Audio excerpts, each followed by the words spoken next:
Hey guys, welcome to my second part of the Heartgold walkthrough.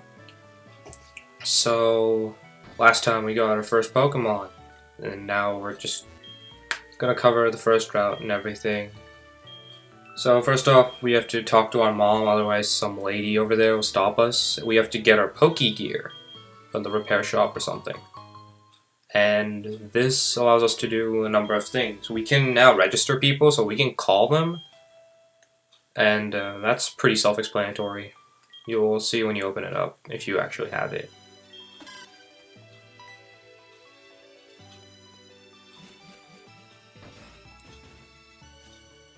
Okay, so as you walk out here, Professor Elm... Yep, there it is. Professor Elm will be like, wait, maybe we should register numbers! And so your first number is some creepy old guy. Or your second, I think you already have your mom's number. Alright, so wild Pokemon to cover on this route. First off, we have Rattata. Rattata is not a good Pokemon. It has pretty bad stats. It doesn't learn the greatest of moves. In my opinion, its best move is probably Hyper Fang. And so I would say that this is not the greatest Pokemon, but you can use it if you want. Yeah. Okay, so next Pokemon you can find on this route is Pidgey. Pidgey is a pretty solid flying type. It is pretty bulky for flying type actually when it evolves. I would recommend this. I've used Pidgey a few times. It can learn some pretty good moves too. So yeah, if you want a flying type at this very start, then I would recommend this. Alright, so the next Pokemon we can find on this route only at night is Hoot. It is a decent flying type. It does specialize more in, like... It's actually a little more bulky than Pidgey, but I personally like Pidgey better. But Hoot does evolve quite early, so if you can't find a Pidgey, then Hoot is a pretty good substitute. Okay, so last Pokemon we can find on this route is Sentret. Sentret has a decent move pool, but it has terrible stats to back that up, and on top of that, pretty bad abilities. I use it for an HM slave, and actually I even have a better HM slave than Sentret, so I would say pass, but if you want to be unique, then go ahead. Okay, so now we arrive at the next town, which is Cherry Grove City, even though it's more like a town. So this old guy, he's going to help us. He is going to be like, hey, you're a rookie. Come on, I'll introduce you to a few things. And of course, he is wearing the running shoes. So he taunts us by going so fast. And we're just going at like turtle speed. Yeah, rub it in, old man. Such a jerk.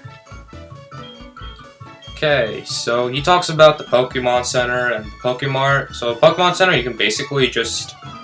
You go there to heal your Pokemon, and it's completely free. Which is interesting. And he also talks about the Pokemart, which is where you buy items, which you will definitely want to do. But since the Pokemon Assistant already gave you some potions, you don't really need them right now. You might want to buy them later, though. And then he gives you the running shoes, so he is amazing. Because now we don't have to walk everywhere.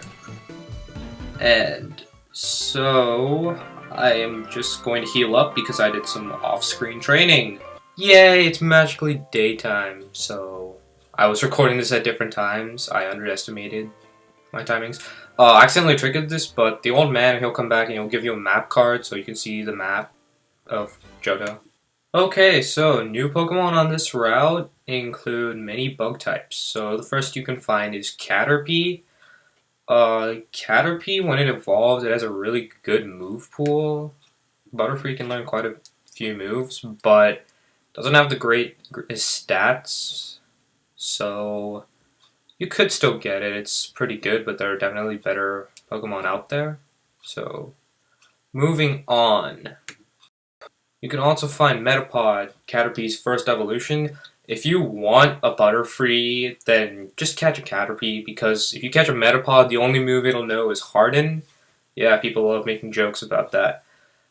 But it's really hard to train if you catch it as a Metapod, so If you want a Butterfree, just get a Caterpie. Okay, so the next Pokemon we can find here is Weedle. Weedle is really similar to Caterpie. It's not the best Pokemon, not the best bug poison Pokemon, and on top of that, it doesn't have a great move pool. There's another that you can find in this route that I would recommend much more than Weedle, but he is a decent Pokemon if you want to use him. Next up, you can also find Weedle's evolved form, Kakuna. Same thing with Metapod. It only knows Harden, so if you want a Beedrill, just get a Weedle. So next up is Ladybug, a dual bug flying type. It has decent special defense and pretty bad everything else. On top of that, it has a pretty bad move pool, so I would say pass for this Pokemon.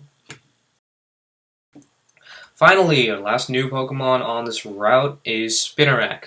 Spinarak, it has much better balanced stats than Beedrill, and it has better abilities as well. Plus, it has a better move pool. So I would definitely say Spinarak is much better than Beedrill, but the downside is that you can only find Spinarak at night at this route.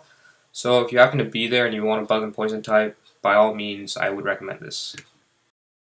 Okay, so now that I'm done with all those bios, let's move on. And, okay, our first wild encounter, and it's a Pidgey. Woohoo. Well, yeah, speaking of which, I did very little off-screen training, and, Flora grew to level 6, and it learned Razor Leaf, which is kind of surprising. That's kind of early. I thought it would learn at level 7, but all the better for me, I guess. After this, you will not be seeing any unimportant wild encounters. I will cut them out. So yeah, getting this item, you can get a potion, another potion. They're giving you quite a bit of medicine here. And this is a pretty important place. So you go talk to this guy. This is not Mr. Pokemon, but he's... the poor guy has his house, and everyone's looking for Mr. Pokemon, but if we visit him, he'll give us the Apricorn box, which allows us to collect Apricorns. Those can be used later in Azalea Town. I'll explain how they work there. Alright, so first off, you might want to just pick off this Apricorn next to his house, and we'll be on our way. Keep going up north. Oh yeah, and if you run on the... okay, if you run on the grass, then Pokemon will... you'll have more Pokemon coming after you because... I guess because they can hear you. So, walking on the grass is probably your best bet. Come up here, you can't progress because... it's the big battle of Pidgey versus Rattata. Wonder who will win. Oh, so Mr. Pokemon's house is right around here, so... and, of course, the last patch of grass. Okay, so, before we go in, I'm just going to take this pink Apricorn.